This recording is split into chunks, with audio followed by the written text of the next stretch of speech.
10 days off, constant transfers and broken promises, and somehow that wasn't even the worst of it. Today I'm taking you back to 1 year ago, to a time of complete uncertainty. I didn't know if I could stay in Japan. Heck, I didn't even know how to get out of this situation. So, how did I end up here? What were the red flags I missed? And why is it so hard to escape once you're inside? Today, it's my mission to make sure that you don't make the same mistakes that I did. Hello and ikimashou.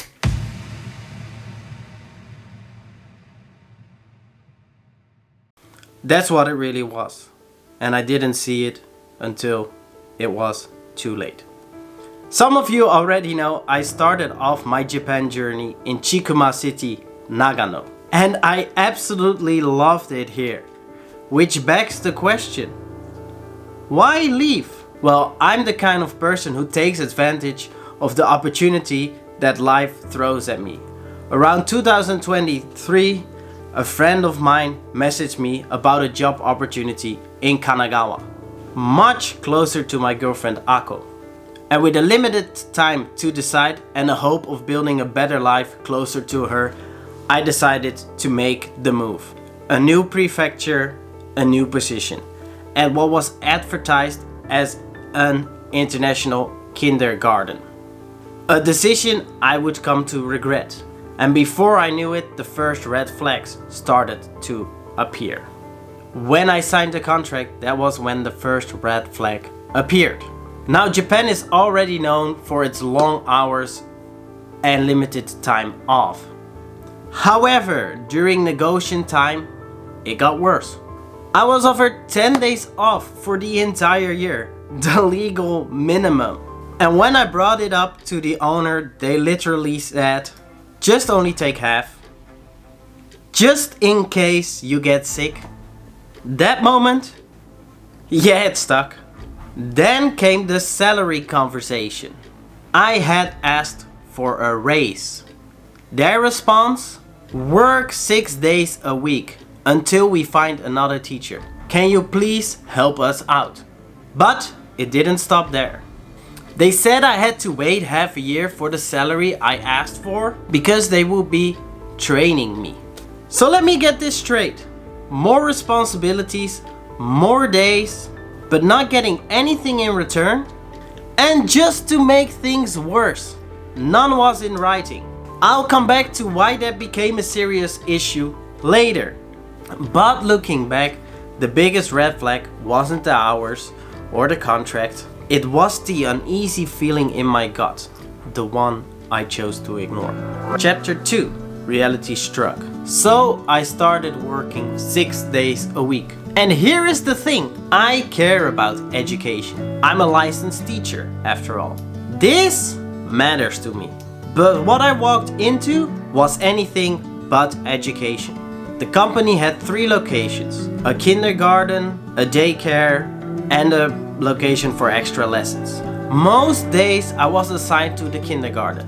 And the work, honestly, it was complete bollocks. No matter what age I had, the structure never changed. Day of the week, the weather, a few songs. Every single day. No differentiation, no progression, and lots of playtime. On some days I'd stay for afternoon care, which was basically more playtime. Other days I'd help run the after school program. Then the daycare kids, age 1 to 3 years old, described as an international daycare, only 15 minutes of English every day. Everything else entirely in Japanese. As for the third location, I barely went there. But every time I did, it was last minute. Someone would call in sick and without warning, I would be sent to another location. Sometimes it happened 5 minutes after arriving somewhere else. No plan, no prep, no sport. This was my international teaching job. Chapter 3, the last straw. As the weeks dragged on, things just kept piling up. now they had found someone to take over Saturdays. And for a little while, I was relieved. But that person would soon quit. I felt stuck in a cycle, unable to actually teach. Just repeating the same routine. Days of the week, weather, songs. Over and over again. I wasn't a teacher. I was more like a tape recorder. I even became the garbage guy. Every day I took it out. Something I actually did not mind doing. Until I got sick. I was out for a few days. Waiting for me, when I got back, a big pile of garbage. No one else had touched it.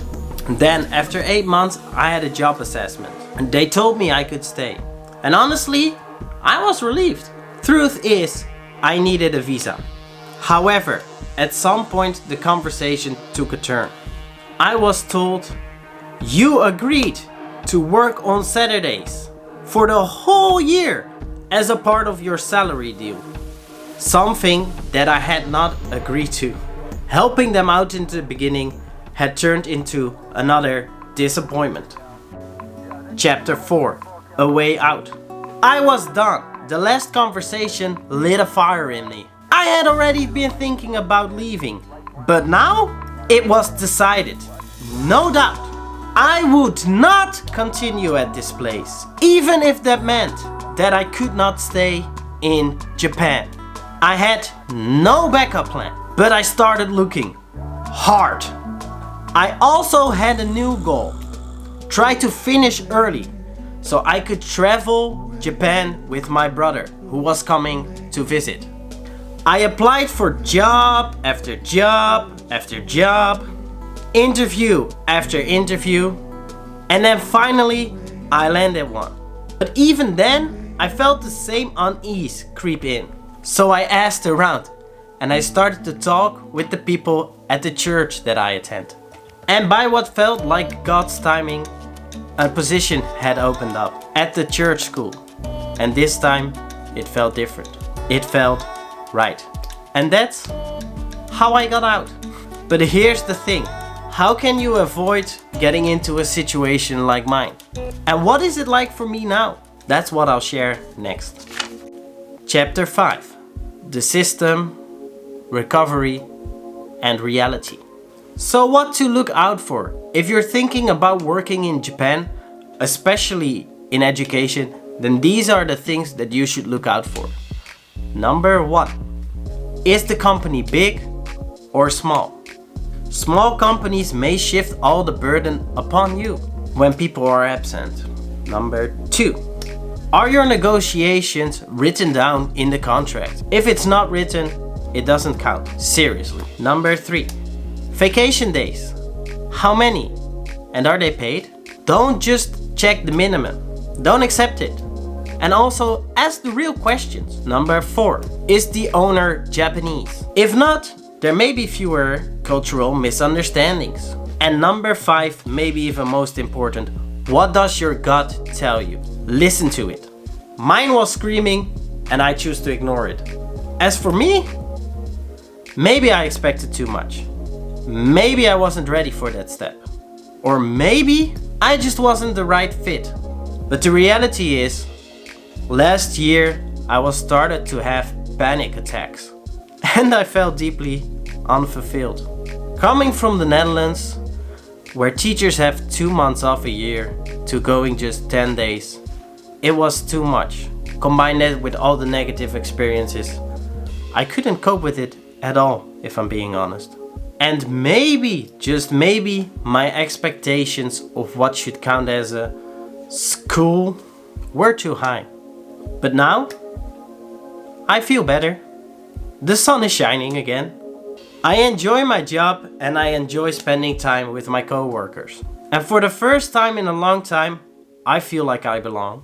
If you have gone through something similar or are thinking of moving abroad, let's talk in the comments. You're not alone. Thank you guys so much for watching. This was Danny Japanny and I hope to see you guys in the next one.